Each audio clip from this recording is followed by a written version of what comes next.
Welcome to my channel study with Nishi. I am Nishika Agarwal. So आज मैं back हूँ with new chapter of civics. And ये sorry बीच बीच में थोड़ा ज़्यादा डेज हो जा रहा है गाइस, बिकॉज एक एग्ज़ाम चल रहा था, बहुत ही ज़्यादा इंपॉर्टेंट था और एक्स्ट्रा काम हो गए थे थोड़े से, तो मैं नहीं बना पा रही थी अभी। लेकिन यस, अब मैं एक बार आई हूँ तो बहुत ही इंटरेस्टिंग टॉपिक लेके आई हूँ, which is directive principles of state policy. Screen में आपको दिख गया होगा पहले से ही। यस, ये सिविक्स से है एंड जिसको सिविक्स बहुत ज़्यादा पसंद है उनके लिए तो बहुत ही ज़्यादा खुशी की बात है। लेकिन जिनको सिविक्स नहीं भी पसंद है उनको भी पसंद हो जाएगा, लाइक मैं। मेरे को सिविक्स बिल्कुल भी नहीं पसंद था, लेकिन जैसे ही मैंने directive principles of state policy पढ़ा मुझे बहुत ही इंटरेस्ट आया, क्योंकि इसमें जिनको हिस्ट्री यस, हिस्ट्री को इसमें नहीं ढुकेड़ता है। यस, क्योंकि इसमें बहुत ही ज़्यादा इंटरेस्टिंग चैप्टर है। इसमें civics is mainly what. Civics एक सब्जेक्ट है जिसके अंदर मेनली सिटीजनशिप के बारे में मेनली बात किया जाता है। सिटीजनशिप जो होता है, एक सेकेंड, थोड़ा सा आपको क्लियर अगर नहीं आए तो मैं आज आपके लिए पढ़ दूंगी, बिकॉज थोड़ा सा प्रॉब्लम हो गया है पीडीएफ में। अगर कुछ कुछ हेजी लगे, ऐसे तो हेजी नहीं है बिल्कुल भी, बट येस हो सकता है स्क्रीन में आपको लग रहा हो। अगर लग रहा हो तो मैं आपको वैसे भी मैं ही पढ़ूंगी, सो टेंशन नॉट। तो यस, हम सिविक्स के बारे में बात कर रहे थे। तो सिविक्स मेनली होता क्या है? इसके अंदर बताया जाता है सिटीजनशिप के बारे में, एंड इसके अंदर जो जो चैप्टर्स आते हैं, लाइक हमारा जो रूरल लोकल सेल्फ गवर्नमेंट है, यानी रूरल एरियाज, मतलब जैसे गाँव वाँव में जो होता है, गाँव का जो जगह होता है वहाँ पे किस तरह वो सब चीज़ होता है, लाइक होता है ना पंच पाँच, वो सब चीज़ के बारे में हमने बहुत पहले पढ़ा था, क्योंकि हम ये सब चीज़ के बारे में लोअर क्लासेस में ही पढ़ चुके हैं। डायरेक्टिव प्रिंसिपल्स आता है 6 से। एंड यस, अगर हम इकोनॉमिक्स या कोई एक सब्जेक्ट होता है, अगर हम 9 या 10 में जाके, मतलब वो सब जो होता है उसके अंदर मेनली बताया जाता है, सिविक्स के बारे में बहुत कुछ बताया जाता है। तो यस, आज हम थोड़ा सा इंट्रोडक्शन पढ़ेंगे एंड वो भी पढ़ेंगे क्लासिफिकेशन ऑफ डायरेक्टिव प्रिंसिपल्स, क्योंकि यही दो मेन पॉइंट है जो आपका इस चैप्टर का इंट्रो के लिए जानना बहुत ही ज़्यादा इम्पॉर्टेंट है। तो हम वो पढ़ना स्टार्ट करते हैं। एंड यस, सिविक्स क्या होता है? सिविक्स एक टाइप से हो गया सिटीजनशिप, एंड उसके अंदर आ जाते हैं रूरल एरियाज़ के बारे में, बताते हैं कि वहाँ पे कैसे सारा चीज़ इंट्रोड्यूस्ड है, कितना लाइक पंच क्या होता है, वो सब कुछ बताया गया है। अर्बन लोकल सेल्फ गवर्नमेंट मतलब जो हम लोग का है, यानी सिटीज़ के बारे में। गांव वाँव का हो गया rural local self government, and जो अर्बन लोकल सेल्फ गवर्नमेंट होता है वो मेनली होता है जो हमारा सिटीज़ है उसके बारे में बताया गया है। जैसे लाइक व्हाट इज़ गवर्नमेंट, वो सब चीज़ भी आता ही होगा मेनली। तो एंड उसके बाद हमारा कॉन्स्टिट्यूशन के बारे में भी पढ़ाया जाता है कि what is constitution, making of our constitution. अगर आपको उसके बारे में भी जानना है तो आप मेरे को नीचे वाले कमेंट सेक्शन में लिख दीजिएगा, तो मैं उसके ऊपर भी एक लेक्चर अपलोड कर दूंगी। सो यस, आज तो फिलहाल हम directive principles of state policy करते हैं। So let's start. सिविक्स में हमेशा एक जो चैप्टर होता है उसका स्टार्टिंग करता है एक रियलिस्टिक स्टोरी से, जो कि हुआ है, लाइक जो हम लोग को बहुत ही इजीली समझा सकते हैं चैप्टर। मैं पढ़ दे रही हूँ क्योंकि ये थोड़ा सबको हेजी लग रहा होगा, sorry for that guys. Okay, तो ये बताया गया है, ये एक कन्वर्सेशन हो रहा है बिटवीन ध्रुव एंड नंदिनी। एक लड़का एक लड़की है, उन दोनों के बीच में इसके बारे में कन्वर्सेशन चल रहा है। One day, Dhruv and Nandini were having a discussion on directive principles and fundamental rights. तो ये आपको समझ में आएगा। एक दिन ध्रुव और नंदिनी के बीच में चल रहा था discussion between directive principles and fundamental rights. तो गाइस, लाइक हर चैप्टर का एक मेन चीज़ होता है। इस चैप्टर का मेन चीज़ है डायरेक्टिव प्रिंसिपल्स को अपने जगह पे रख के, फंडामेंटल राइट्स को अपने अपने जगह पे रख के, दोनों के बीच में डिफरेंशिएट किया गया है, यानी दोनों के बीच में डिफरेंसेस भी आगे में बताया गया है। तो आज हम खाली डायरेक्टिव प्रिंसिपल्स के बारे में पढ़ेंगे एंड लाइक मैं आपको बताती हूँ, आज हम पढ़ेंगे जनरल प्रिंसिपल्स, यानी क्लासिफिकेशन ऑफ डायरेक्टिव प्रिंसिपल्स के अंदर क्या क्या आता है हम वहाँ तक पढ़ेंगे। यानी जनरल प्रिंसिपल्स के बारे में। फंडामेंटल राइट्स के बारे में अगर आपको चाहिए तो हम वो नेक्स्ट क्लास भी पढ़ सकते हैं, लेकिन आज हम मेनली डायरेक्टिव प्रिंसिपल्स ही अच्छे से समझेंगे, क्योंकि ये हमारे लिए थोड़ा ज़्यादा ही न्यू है। फंडामेंटल राइट्स हो सकता है बहुत जन, लाइक बहुत कम चांसेस है, बट बहुत जन ने पहले ही थोड़ा सा सीखा होगा। जो नहीं सीखा है उसके लिए भी मैं नेक्स्ट क्लास में सिविक्स पार्ट 2 लेके आऊँगी। तो यस, आज हम स्टार्ट करते हैं। तो ध्रुव एंड नंदिनी के बीच में डिस्कशन चल रहा था कौन से टॉपिक पे, directive principles and fundamental rights के बीच में। तो ध्रुव ने क्या कहा, ध्रुव ने नंदिनी से पूछा, directive principles and fundamental rights have the same aim to improve the life of the citizens of India, they are almost the same, don't you think so Nandini? तो ध्रुव है जो, उसने नंदिनी से पूछा कि नंदिनी, ये जो डायरेक्टिव प्रिंसिपल्स होते हैं और ये जो फंडामेंटल राइट्स होते हैं, इन दोनों का जो एम होता है, ये जो करवाना चाहते हैं, मतलब जो ये हमारे लिए करते हैं, हम सिटीजन्स के लिए करते हैं, उनका एम तो सेम ही हो गया। क्या एम होता है? हमारा जो लाइफ चल रहा है उसको थोड़ा सा और इम्प्रूव करना। जैसे सिविक्स के अंदर क्या क्या आ जाता है, हम पब्लिक वर्क्स डिपार्टमेंट को कोई लेटर लिख रहे हैं कि ये पानी वानी अच्छा से नहीं आ रहा है, ऑब्वियसली यस, तो वो सब चीज़ हो गया। फिर हम जैसे लाइट्स अच्छा नहीं है हमारे यहाँ पे मोहल्ले में, मतलब हमारा जो यहाँ पे एरिया है वहाँ पे लाइटनिंग्स एकदम भी अच्छा नहीं है, तो प्लीज़ उसके लिए, तो वो सब चीज़ के लिए जो हम लेटर लिखते हैं वो सब कुछ सिविक्स के अंदर आता है। सो यस, तो इसीलिए बोला जा रहा है कि दोनों का एम तो सेम ही होता है। अब वो जैसे भी बोला जाए, वो बोला कि अब वो जैसे भी बोला जाए, दोनों का एम तो सेम ही होता है। क्या होता है aim? To improve the life of the citizens of India. जो इंडिया के सिटीजन्स हैं उनका जो लाइफ है उनको थोड़ा सा अच्छे से कर देने का, लाइक इम्प्रूव कर देने का। स्पेशली जो लोग रूरल एरियाज़ में रहते हो उनका भी आजकल बहुत ही ज़्यादा इम्प्रूवमेंट हो रहा है। सो वो सब भी यही सब चीज़ के द्वारा होता है। देर ऑलमोस्ट द सेम, मतलब उसने बोला कि वो दोनों सेम ही होते हैं, मानो या ना मानो। तुमको ऐसा नहीं लगता नंदिनी? अब नंदिनी का आंसर क्या होगा? No, Dhruv, they are not the same at all. Fundamental rights can be enforced by law, but that is not the case for directive principles. They are moral principles that act as guidelines for the government while making policies.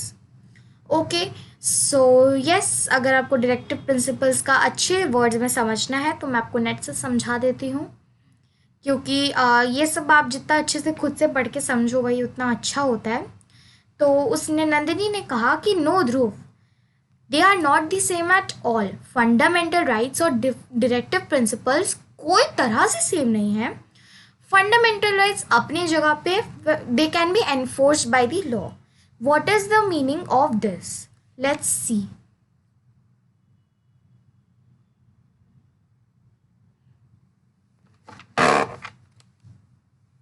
Can be enforced by the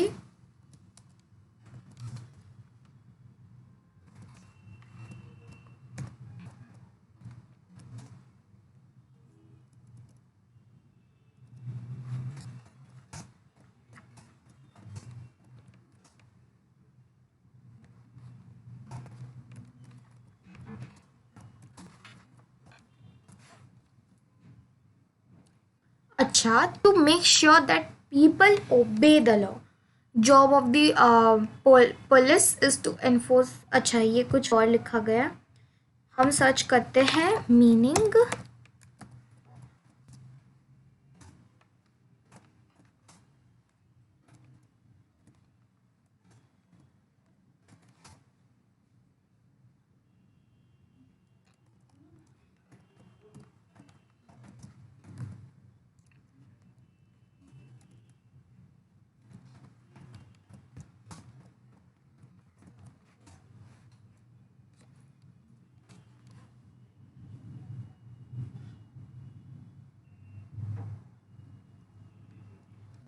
okay, सो ये कुछ इतना important line नहीं है guys.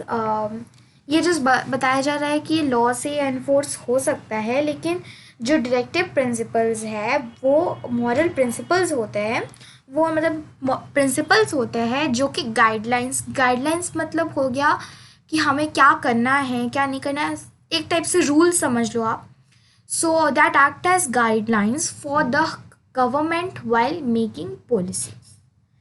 मतलब जो guidelines की तरह act करता है फॉर द गवर्नमेंट के लिए. जब गवर्नमेंट पॉलिसीज बनाता है तो ये सब डायरेक्टिव प्रिंसिपल्स ही होते हैं जो मतलब एक रूल्स की तरह एक्ट करते हैं, गाइडलाइंस की तरह एक्ट करते हैं.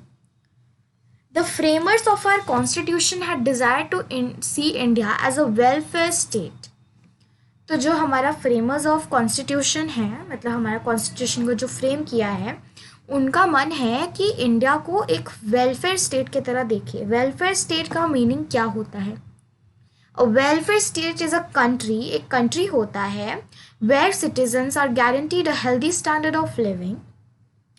मतलब ये बताया जा रहा है एक अच्छा डिसिप्लिन कंट्री जिसमें सब कुछ अब जिसमें सिटीजन्स को गारंटी हो किस चीज़ का, हेल्दी स्टैंडर्ड ऑफ लिविंग का, मतलब एक अच्छा स्टैंडर्ड लिविंग का हो. फिर इक्वल अपॉर्चुनिटीज़, हर फील्ड्स में इक्वल अपॉर्चुनिटीज़ हो. ये सब नहीं हो कि रिच को इतना मिल गया, गरीब को इतना मिल गया, मिडिल क्लास, ये सब चीज़ का नहीं. सबको इक्वल अपॉर्चुनिटीज़ मिले. ओके, सबको सब कुछ लाइक इक्वल करने दिया जाए. ठीक है, फुल एम्प्लॉयमेंट मिले and fair distribution of wealth. सब कुछ बताया जा रहा है कि वेलफेयर स्टेट हो गया एक कंट्री जहाँ पे सिटीजन्स को एक गारंटी दिया जाता है एक हेल्दी स्टैंडर्ड ऑफ लिविंग का, equal opportunities, full employment, fair distribution of wealth. मतलब पैसा अच्छे से दिया जा रहा है, एकदम फेयरली दिया जा रहा है. ये नहीं कि इसको ज़्यादा दिया गया, इसको कम दिया गया, सबको अच्छे से इक्वली दिया जा रहा है, इक्वली उनको ट्रीट किया जा रहा है. वही होता है एक वेलफेयर स्टेट, मतलब एक वेलफेयर स्टेट का जो कंट्री होता है. तो वही हमारा जो फ्रेमर्स है कॉन्स्टिट्यूशन को, वो इंडिया को भी एक वेलफेयर स्टेट की तरह देखना चाहता है. मतलब वो देखना चाहते हैं कि इंडिया में भी यही सब चीज़ हो जो, लेकिन ये सब फुलफिल नहीं हो पाता. The framers of the constitution could not fulfil their dream in 1949 for the country had recently been freed of British occupation. The 200 years of British rule had drained Indian economic resources. With this hope, the framers of our Constitution of India included the directive principles of state policy. These principles are included in Part 4 of the Constitution. They are more moral, value-based principles that act as guidelines for governments while making policies. Okay, so yes, मैं अब आपको समझा देती हूँ. तो हमारा जो framers है कॉन्स्टिट्यूशन का, वो ये ड्रीम को फुलफ़िल नहीं कर पाए थे 1949, क्योंकि जो कंट्री है यानी इंडिया, आप जानते ही होंगे ब्रिटिश रूल के बारे में, अंग्रेज़ों के बारे में, जो हम पर मतलब बहुत ही ज़्यादा गलत हुआ था. हम 1947 फ्री हुए थे 15 अगस्त. उस दिन बनाया जाता है इंडिपेंडेंस डे, जिस दिन इंडिया फ्री हो गया था ये रूल से. ब्रिटिश मतलब जो ब्रिटिश लोग अपना पूरा हर जगह हक जमा के रखे थे, बट उनका हक इस पर नहीं था. हम सिटीजन्स का हक था उस पर, हम इंडियंस का हक था. तो वही रिसेंटली, क्योंकि 1947 में ही तो हम फ्री हुए थे, और 1949 में यहाँ पे वो कॉन्स्टिट्यूशन कैसे करता फुलफिल ड्रीम, क्योंकि कंट्री तो मतलब अभी रिसेंटली ही बना था, मतलब अभी तो फ्री हुआ था ब्रिटिश ऑक्यूपेशन में. तो उसको तो एक अच्छा कंट्री बनाने में तो बहुत ज़्यादा टाइम लगता है, एक वेलफेयर स्टेट बनाने में.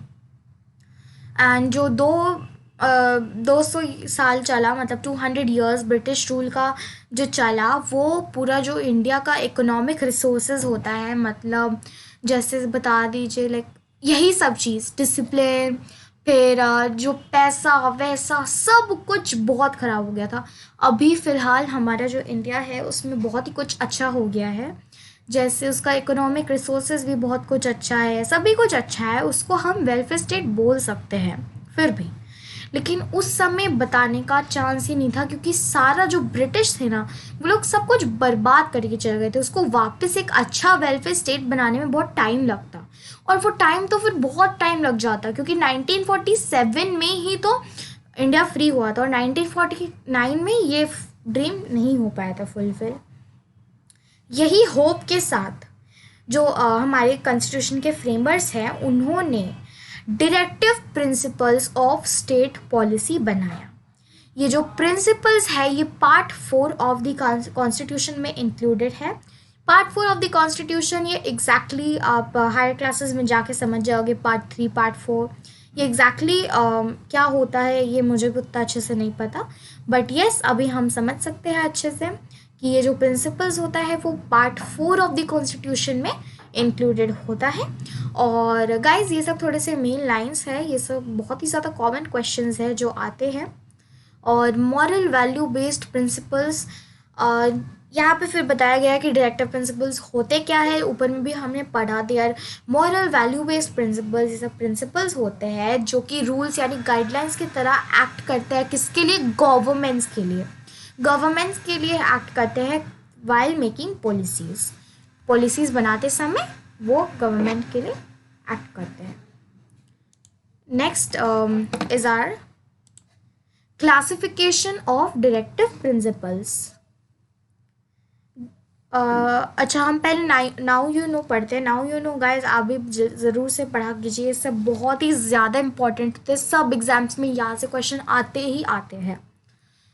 On 10th December 1948 at the Palace de Chariot, the United Nations General Assembly adopted the Universal Declaration of Human Rights, UDHR. This is an abbreviation of Universal Declaration of Human Rights. ये short forms भी आते ही हैं बहुत ज़्यादा, तो ये सब भी पढ़ने का चीज़ है। तो ये जो नाउ यू नो है ना, ये आप समझ लीजिए एक हिस्ट्री की तरह होता है। हिस्ट्री क्या होता है? रट्टा मारते जाओ। ऑब्वियसली ऐसा बोलते हैं बट हम ऐसा करते नहीं हो। हर चीज़ को समझना बहुत ही ज़्यादा इम्पोर्टेंट होता है, भले ही हम उसे रटे बट उससे पहले समझना बहुत ही ज़्यादा इम्पोर्टेंट होता है।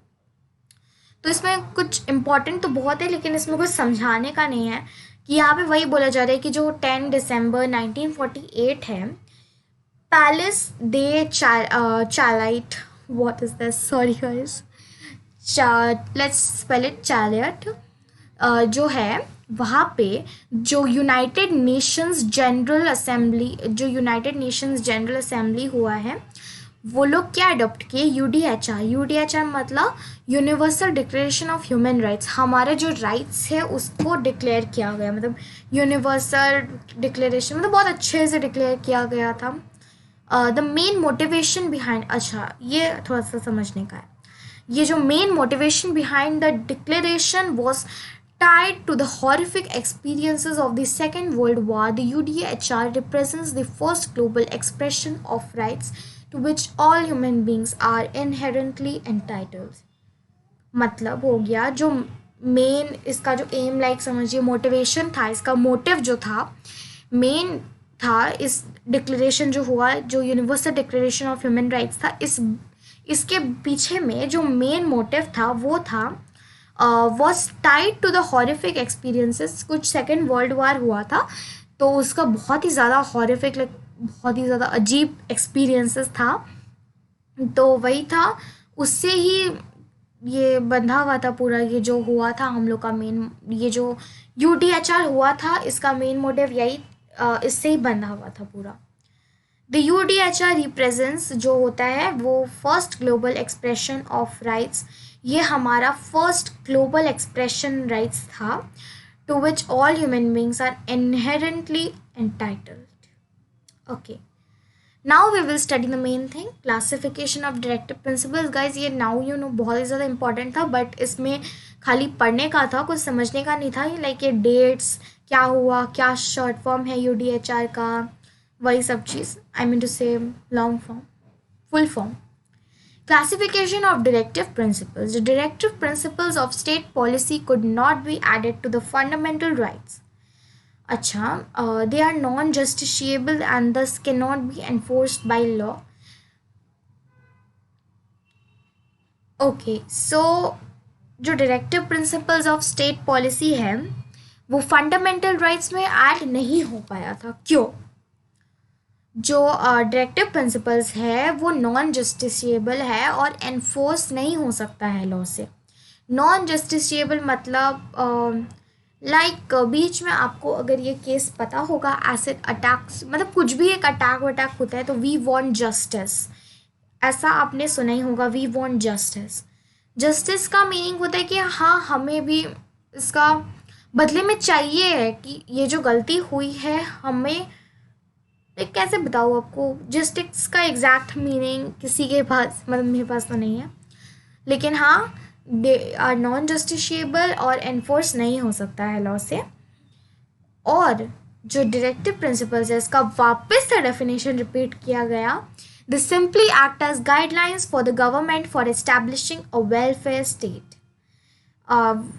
वही मतलब एक इंडिया को वेलफेयर स्टेट बनाने के लिए वो एक रूल्स की तरह एक्ट करता है मतलब गवर्नमेंट के लिए, for establishing a welfare state. एक इंडिया को वेलफेयर स्टेट बनाने के लिए डायरेक्टिव प्रिंसिपल्स का बहुत ही नीड हुआ था।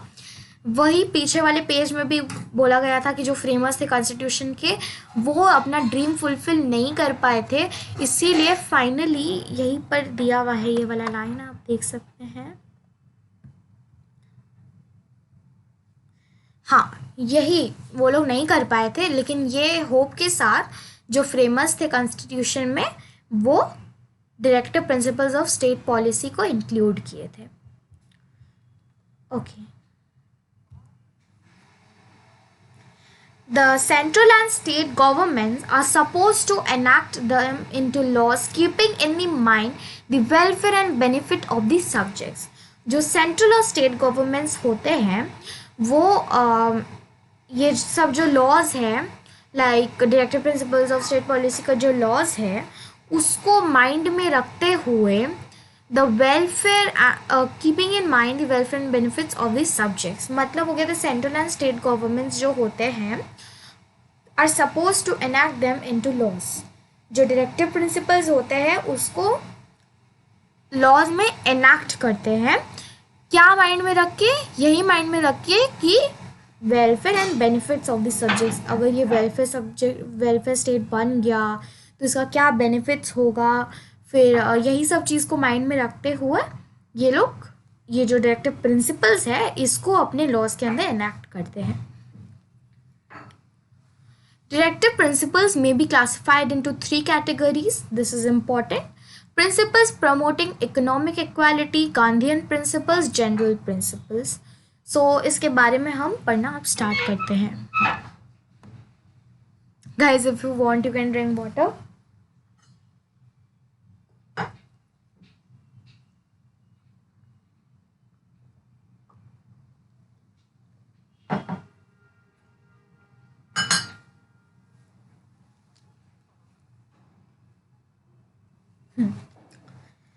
Okay, so let's start again.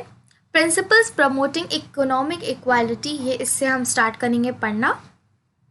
So the government is directed to make and enact laws so that the following rights can be ensured to the citizens of India। जो government होते हैं वो लोग ही make करते हैं laws को और directive principles को लॉज के अंदर एनैक्ट करते हैं, ताकि ये जो फॉलोइंग राइट्स अभी बताया जाएगा वो हम सिटीजन्स ऑफ इंडिया को मिल सके। पहला होता है equal distribution of wealth and material resources among people.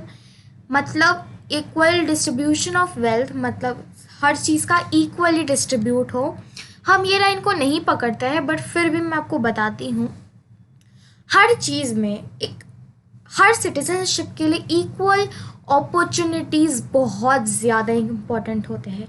Equal opportunities के अंदर आ सकता है कि सारा हमें इक्वल काम दिया जाए, इक्वल पैसा दिया जाए सबके लिए, और इक्वल जो मटेरियल रिसोर्सेज होता है हमारे दिया जाए। तो यही सब हो गया इक्वल डिस्ट्रीब्यूशन। इक्वल डिस्ट्रीब्यूशन बहुत ही कम किया जाता है, हर सिटीजन्स को ये नीड होता है। क्यों? क्योंकि आजकल जैसे होता नहीं, क्लासेस बन गया, मिडिल क्लास, अपर क्लास, मतलब रिच पीपल को इतना मिलेगा, गरीब को इतना मिलेगा, ये सब बहुत ही ज़्यादा पार्शलिटी होने लग गया है। इसीलिए यही सब को मिला के एक वेलफेयर स्टेट बनना चाहता है इंडिया। तो यही सब कुछ राइट्स है जो सिटीजन्स को मिलने चाहिए।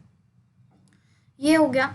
फिर to provide an adequate means of livelihood, मतलब हम लोग जो रह रहे हैं उसका एक अच्छा सा एडिक्वेट मीन्स होना चाहिए, हम जिससे अच्छे से रह पाए, पानी वानी का प्रॉब्लम्स भी नहीं हो। अच्छा, both man and women to be given equal pay for equal work. Okay, so मैं आपको एक स्टोरी बता सकती हूँ, मुझे पता नहीं ये रियल है कि नहीं, बट एक स्टोरी है ये कि एक बार एक जो मैन है उस वो और उसकी वाइफ दोनों सेम जॉब में ही करते थे, दोनों सेम जॉब करते थे। एंड जो मैन था वो मतलब एक दो वाइफ एंड हस्बैंड के बारे में बताया गया है। तो wife and husband both of they were working in the same job, like दोनों सेम जॉब में ही थे। तो जो लाइक हस्बैंड था वो बहुत ही ज़्यादा ऊपर जाते गया, उसको प्रमोशंस होते गया। लेकिन जैसे ही उसकी वाइफ का एक बार वो बहुत ज़्यादा उससे भी हाई पोस्ट में चली गई, तो क्या हुआ कि जो हस्बैंड थे उन्होंने कहा कि या तो मैं इस जॉब में रहूँगा या तो तुम इस जॉब में रहोगी। क्या हो गया, जब तक वाइफ का हस्बैंड ऊपर चलते गए लेकिन वाइफ को कुछ नहीं फील हुआ। वो सोची कि हाँ जा रहे हैं, उनको खुशी होती थी ना कि जेलसी। लेकिन जैसे ही उनके हस्बैंड से ऊपर उनकी वाइफ गई, उनके माइंड में ये आया कि no, how can the wife, मतलब मेरी वाइफ मेरे से ऊपर कैसे हो सकती है, हमेशा मैं ऊपर होऊंगा। मतलब इक्वालिटी नाम की कोई चीज़ नहीं है, हर चीज़ में हस्बैंड्स एंड मैन ही ऊपर होंगे। तो क्या हुआ कि फिर उसकी वाइफ ने तो बोल दिया कि मैं तो जॉब नहीं छोड़ूंगी, तो वो उसने जॉब छोड़ दिया। अब उसके बाद उसको कोई जॉब नहीं मिल रहा, उसको कोई जॉब नहीं मिला। एंड इसका रीज़न तो मुझे भी नहीं एग्जैक्टली नहीं पता कि इसको क्यों नहीं जॉब मिला, बट येस ये उसके साथ बहुत ही अच्छा हुआ, क्योंकि वो इतना गंदा चीज़ सोचा ना कि अपनी वाइफ को मैं ऊपर ही रखूँ, मतलब नीचे ही रखूँगा, मैं हमेशा ऊपर रहूँगा। इसीलिए अब उसकी सज़ा उसको भुगतनी पड़ रही है कि नो। और आज उसकी वाइफ बहुत ज़्यादा अपर पोस्ट में है एंड जो मनी है वही कमाती है, उसके हस्बैंड कुछ नहीं कमाते हैं। सो गाइस यही होता है कि इक्वालिटी नाम की कोई चीज़ ही नहीं है। अभी भी इंडिया में इक्वालिटी नाम की कोई चीज़ नहीं है, रिच एंड पुअर के बीच में ही नहीं, बल्कि मेन एंड वुमेन जो कि मेन चीज़ बन रखा है इंडिया का वेलफेयर स्टेट बनाने के लिए, हर चीज़ में वुमेन को नीचे दिखाया जाता है। एग्जाम्पल, अगर short clothes, like if a man wears जो हाफ पैंट्स होते हैं टिल नीज तक का, अगर वो मैन पहन के चल जाए तो कोई प्रॉब्लम नहीं है, इनफैक्ट उससे भी छोटा। लेकिन वही सेम स्किन, वही सेम बॉडी में अगर वही चीज़ विमेन पहन के चल जाए, हज़ारों प्रॉब्लम्स हो गई है इस दुनिया को। क्यों? हम लड़कियों को कोई शौक, मतलब हम लोग को क्या कोई शौक नहीं है, हम जो भी पहन सकते हैं। लेकिन नो, लेकिन हाँ, अगर मैं यही दाढ़ी मूछ लगा के एक लड़का बन के पहन के जाऊँगी तब कोई नहीं ध्यान देगा। यही चीज़ हो गया है, इक्वालिटी नाम की कोई चीज़ ही नहीं रही है गाइस। मैन को हर चीज़ में अपर कर दिया गया है और विमेन को अप डाउन कर दिया गया है। इसीलिए तो कहा जाता है कि लाइक आपको ये स्टोरी, ये एक हिंदी में कहावत है कि बेटियां हमेशा पराई होती है, बेटियां ही छोड़ो, लड़कियां हमेशा पराई होती है, क्योंकि उसको जब ये उसका घर होता है, यानी जब जहाँ पे आप बॉर्न हुए हों वहीं पर जो होता है, वहाँ पे उसको बोला जाए कि एक दिन ना एक दिन तुम अपनी ससुराल चल जाओगी। और जब वो वहाँ पे जाता है, वो अपनी ससुराल में चल जाती है, तब वो कहते हैं कि नहीं ये तुम्हारा घर नहीं है। तो इसीलिए यही आजकल का टाइम आ गया है कि हम पढ़े, हम सब कुछ करें। इनफैक्ट आप देख सकते हैं, मैरी कॉम के बारे में देख सकते हैं, एंड बहुत जन हैं हमारे इंडिया में जो हम लड़कियों की भी नाम रोशन करी है, जो ऊंचा से ऊंचा काम करके दिखाई है। एंड लड़के का तो बहुत ही कम न्यूज़ हम सुनते हैं कि मैरी कॉम जैसी, गीता बबीता जो कि बहुत ही ज़्यादा फेमस फाइटर्स है, बॉक्सर्स एक्चुअली, आपने दंगल तो देखा ही होगा मूवी, तो वो अगर आपने नहीं देखा तो आप देख सकते हैं वो वाला मूवी, बहुत ही ज़्यादा अच्छा मूवी है। उसमें गीता बबीता नाम की दो लड़की है, उनके बारे में स्टोरी बताया गया है कि वो कैसे इतनी बड़ी पहलवान जो होता है ना, लाइक उसमें एक डायलॉग है, मारी छोड़िया छोरों से कम है क्या। मतलब गाइस मैं आपको वही बता रही हूँ कि इक्वालिटी नाम की कोई चीज़ नहीं रही है। हर चीज़ में मैन को ज़्यादा अपॉर्चुनिटीज़ दिया जाता है और वुमेन को कम। क्यों? क्योंकि वो लड़की है। इसीलिए आज बहुत सारी लड़कियां पढ़ लिख के इतना पैसा कमा रही है जो एक लड़का भी नहीं कमा सकता। और वो इतना पैसा कमा रही है कि वो अपने घर भी वही खरीद रही है और अपने बच्चे भी वही पाल रही है। उसका हस्बैंड कुछ नहीं कर पा रहा, हस्बैंड और एनीथिंग यू कैन टेल, वो लड़का कुछ नहीं कर रहा है, लेकिन वो बहुत ही ज़्यादा अपर पोस्ट में है। इसलिए आप भी, अगर आप एक लड़के हो और आप ये वीडियो देख रहे हो, या आप एक लड़की हो, आप ये मत सोचिए कि मैन मेरे से ऊपर है, या क्योंकि हम कुछ लड़कियां भी ऐसी होती है जो अपना इज्जत खुद ही गिरा देती है, खुद ही बोलते हैं कि हमसे तो कुछ नहीं हो पाएगा, मेरा सेंसिटिव स्किन है, मैं नहीं कर पाऊँगी, मैं नहीं लड़ पाऊँगी, मुझे मत करने बोलिए ना। आज जो गीता बबीता जो जिसके बारे में आपको बताई थी, उनके पापा अगर उनको पहले ही बोल दिए होते कि नहीं तुम नहीं कर पाते, उनके पापा को बेटा चाहिए था, लेकिन उनकी बेटी हुई तो इतना उनको गाली वाली दिया गया था, मतलब उनको बहुत ख़राब बोला गया था कि कैसे तुम कैसे नहीं कर सकते, मतलब तुम अपनी बेटियों को क्यों दोगे पहलवान, मतलब वो लड़कों के साथ खेलेगी क्या, अच्छा लगता है। लेकिन नहीं, उन्होंने उनकी एक नहीं सुनी, उन्होंने अपनी बेटी को आज इतना अच्छा पहलवान बना दिया, और मतलब इतनी बड़ी, मतलब समझिए वो वर्ल्ड की बहुत ही ज़्यादा अपर है, लाइक वर्ल्ड की बेस्ट इंग्लिश में मैं प्रोनाउंस क्या करूँ, मेरे को वही नहीं आ रहा। तो वर्ल्ड की सबसे बेस्ट बॉक्सर के बारे में देखते हैं, मैरी कॉम, उसके ऊपर मूवी तक निकल चुका है, गीता बबीता के मूवी निकल चुका है। तो इसीलिए आप लोग खुद भी मत सोचिए कि आप नीचे हैं, और आप लोग अगर मेन हो तो आप मत सोचिए कि हम लोग नीचे हैं, आप ये भी मत सोचिए कि हम तो मेन से भी बहुत ऊपर है, तो फिर आप ओवर कॉन्फिडेंट हो जाओगे। कॉन्फिडेंस हाई रखिए, बट इतना नहीं कि वो मैन आपको देख के आगे बढ़ जाए। दोनों सबसे बेस्ट होता है, दोनों जन इक्वल हो, वो बेस्ट अपॉर्चुनिटी होता है। जो मैंने आपको स्टोरी बताया वो बहुत ही अच्छा स्टोरी बनता अगर वो दोनों वाइफ हस्बैंड एक ही साथ काम करते, लेकिन नहीं, हस्बैंड को ये बर्दाश्त नहीं हुआ तो उसने जॉब छोड़ दी। तो यहाँ पे वही बोला जा रहा है, both men and women to be given equal pay for equal work. वो जो भी काम कर रहा है उनको इक्वल पे मिलना चाहिए, उनको इक्वल राइट्स मिलना चाहिए। To guarantee the right to work in order to solve the problem of unemployment. Unemployment होता है जैसे let's see unemployed people जो होते हैं ना, जो without jobs you can say unemployment. Let's see.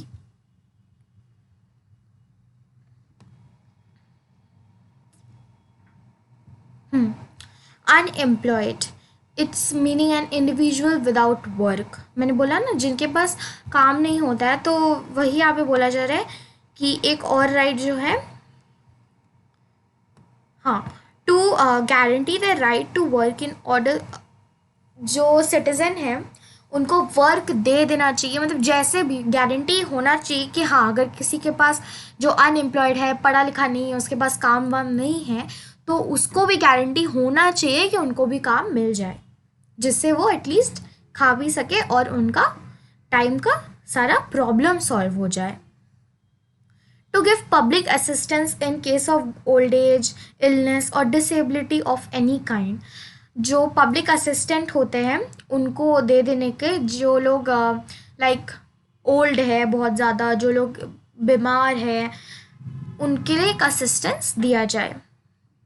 To provide for just and human conditions of work, to ensure a living wage that would enable the workers to buy the basic necessities and lead a decent standard of life.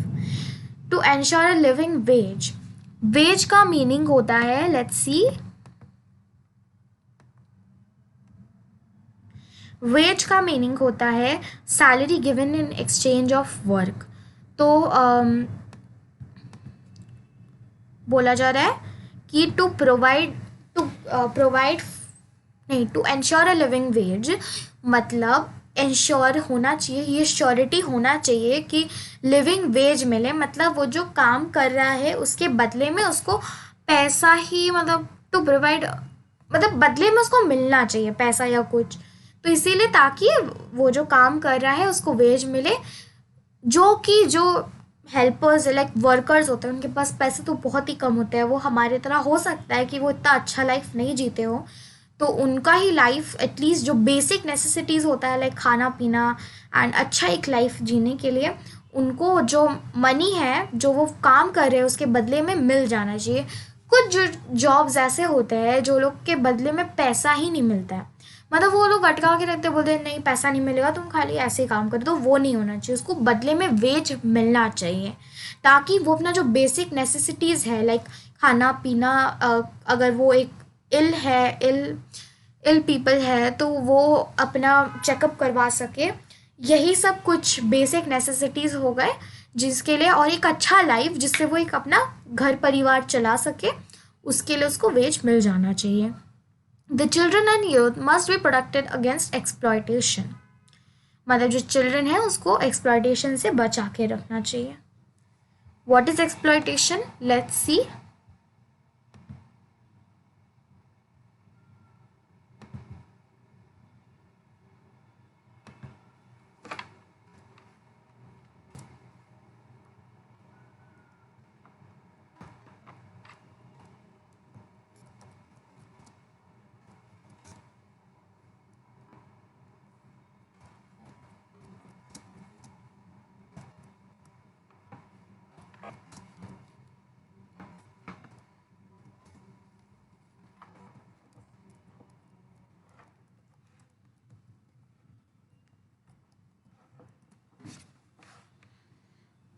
The action of making use of and benefiting from resources, वही हो गया।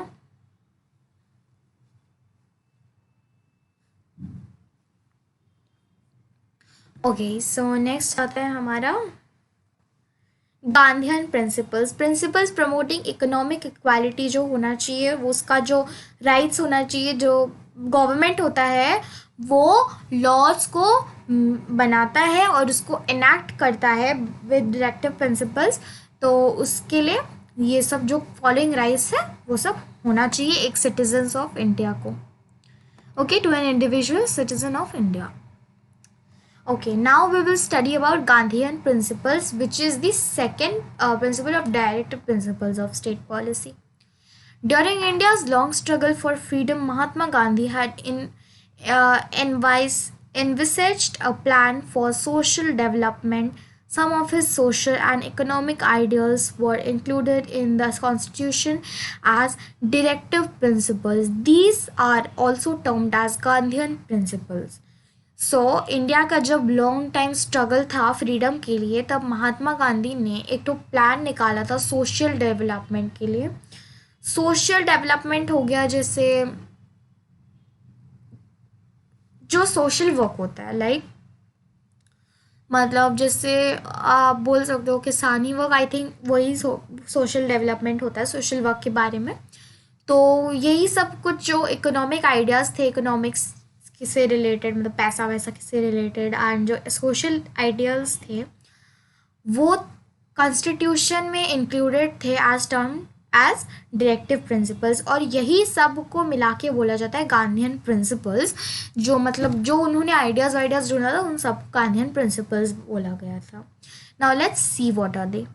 To provide free and compulsory education for all children up to the age of 14।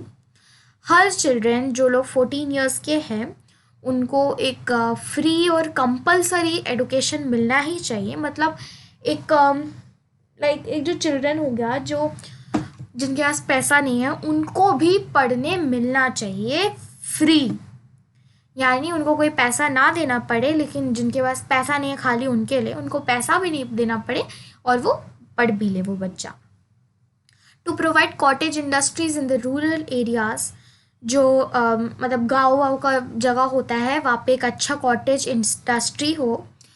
To establish village panchayats. Village panchayats आपको समझ में आएगा अगर आप rural self government पढ़े होंगे, तो उसमें बताया गया था पंचायत्स के बारे में। ये सब पंचायत होते हैं जिसमें कौन बनेगा, लाइक ऐसा कुछ होता है कौन बनेगा पंच, उस टाइप से नहीं, कौन बनेगा वहाँ का गवर्नमेंट नहीं, मतलब वहाँ का ही कुछ एक मीटिंग बैठाता है जिसमें एक जन कोई एक इंडिविजुअल बनता है कुछ, तो दे आर ऑफ पाँच जन होते हैं उसमें, ऐसे ही कुछ होता है। To prevent the slaughter of cows and calves and promote animal husbandry. जो काउज होता है जो काव्स होता है उनको प्रिवेंट करे, स्लॉटर मतलब उनका जो स्लॉटर है उसको प्रिवेंट करे, एंड एनिमल हस्बेंड्री होता है उसको भी प्रमोट करें। एनिमल हस्बेंड्री का मीनिंग होता है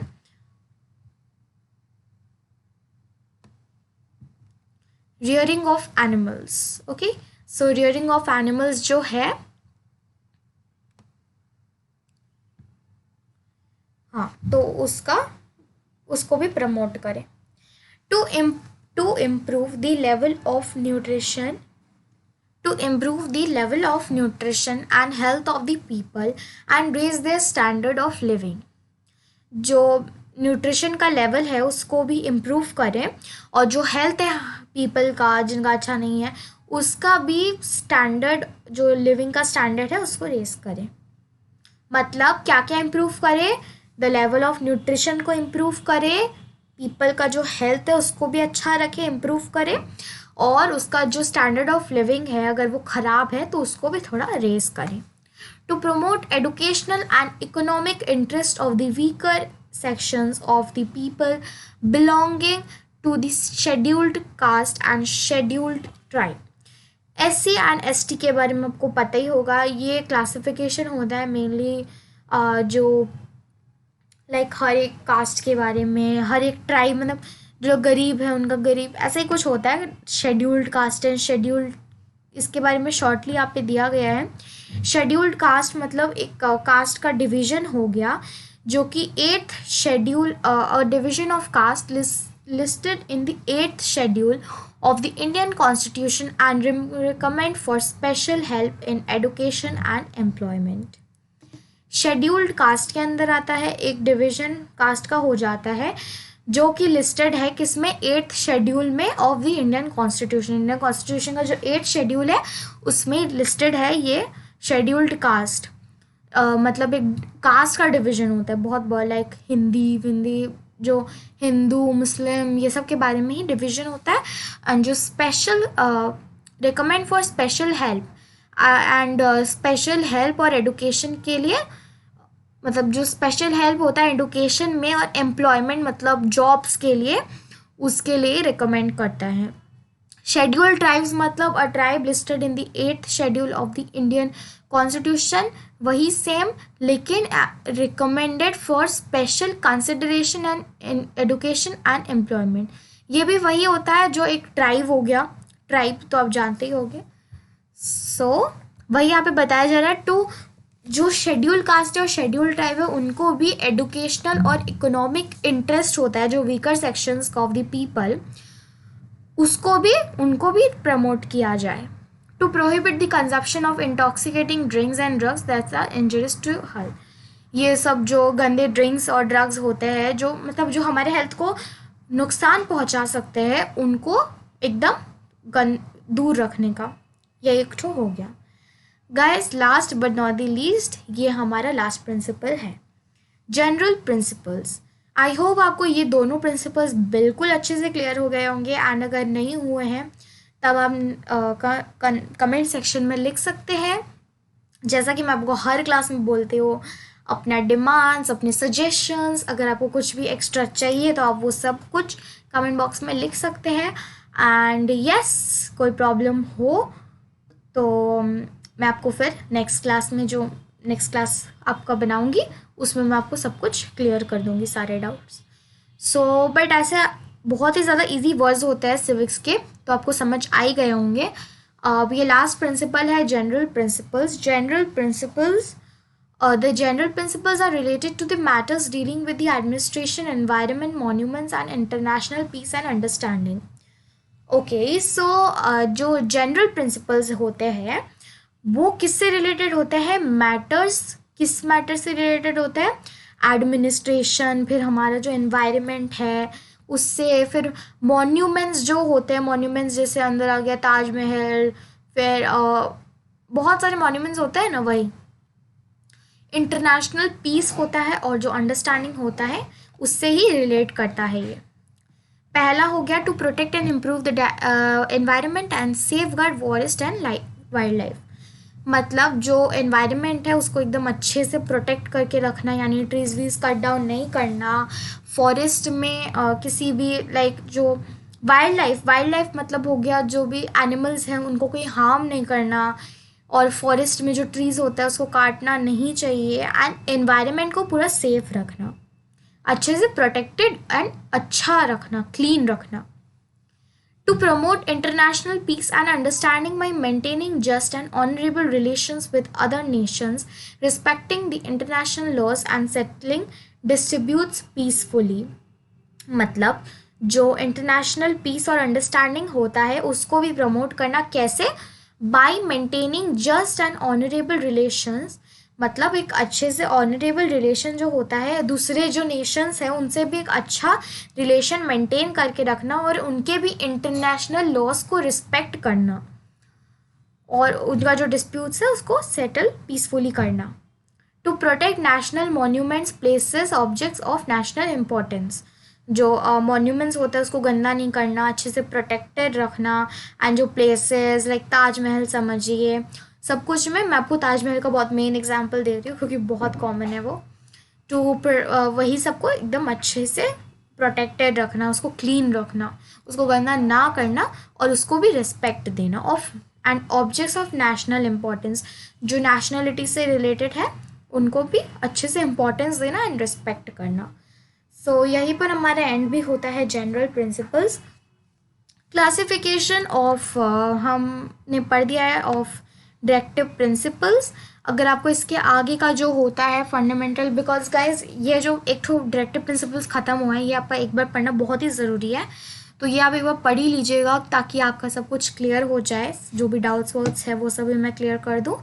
एंड अगर आपको इसके आगे का फंडामेंटल राइट्स और इनके बीच में पूरा क्लियर डिफरेंस चाहिए तो आप मेरे को बोल सकते हैं।